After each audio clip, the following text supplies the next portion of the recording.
அப்போஸ்தலர் 6ஆம் அதிகாரம்.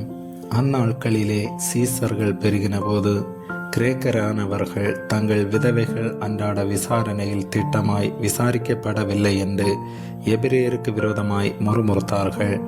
அப்பொழுது 12 சீசர் கூட்டத்தை வரவழைத்து, நாங்கள் தேவ வசனத்தை போதியாமல் பந்தி விசாரணை செய்வது தகுதியல்ல. ஆதலால் சகோதரரே, பரிசுத்த ஆவியும் ஞானமும் நிறைந்து நற்சாட்சி பெற்றிருக்கிற 7 பேரை உங்களில் தெரிந்து கொள்ளுங்கள். அவர்களை இந்த வேலைக்காக ஏற்படுத்துவோம். நாங்களோ ஜெபம் பண்ணுவதிலும் தேவ வசனத்தை போதிக்கிற ஊழியத்திலும் இடைவிடாமல் தரித்திருப்போம் என்றார்கள். இந்த யோசனை சபையார் எல்லோருக்கும் பிரியமாயிருந்தது.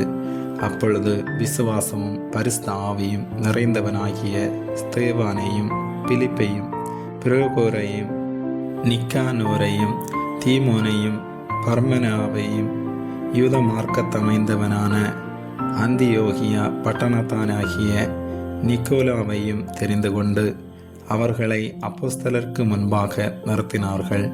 இவர்கள் ஜெபம் பண்ணி அவர்கள் மேல் கைகளை வைத்தார்கள். தேவ வசனம் விருத்தியடைந்தது. சீசருடைய தொகை எருசலேமில் மிகவும் பெருகிட்டு ஆசாரியர்களில் அநேகரும் விசுவாசத்துக்கு கீழ்ப்படிந்தார்கள்.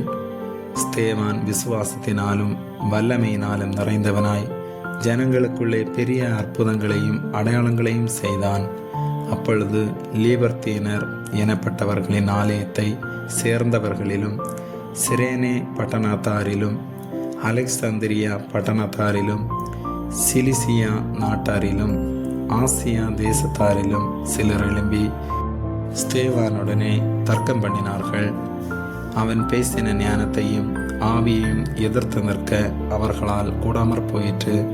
அப்பொழுது அவர்கள் மோசேக்கும் தேவனுக்கும் விரோதமாக இவன் தூசண வார்த்தைகளை பேச கேட்டோம் என்று சொல்லும்படியாக மனுஷரை ஏற்படுத்தி ஜனங்களையும் மூப்பரையும் வேதபாரகரையும் எழுப்பிவிட்டு அவன் மேல் பாய்ந்து அவனை பிடித்து ஆலோசனை சங்கத்தாருக்கு முன்பாக இழுத்து கொண்டு போய் பொய் சாட்சிகளையும் நிறுத்தினார்கள். இவர்கள், இந்த மனுஷன் இந்த பரிசுத்த ஸ்தலத்துக்கும் வேத பிரமாணத்துக்கும் விரோதமாக தூசண வார்த்தைகளையும் ஓயாமற் பேசுகிறான். எப்படி என்றால், நசரேயனாகிய அந்த இயேசு இந்த ஸ்தலத்தை அழித்து போட்டு மோசே நமக்கு கொடுத்த முறைமைகளை மாற்றுவான் என்று இவன் சொல்ல கேட்டோம் என்றார்கள். ஆலோசனை சங்கத்தில் உட்கார்ந்திருந்த அனைவரும் அவன் மேல் கண்ணோக்கமாயிருந்து அவன் முகம் தேவதூதன் முகம் போலிருக்க கண்டார்கள். ஆமேன்.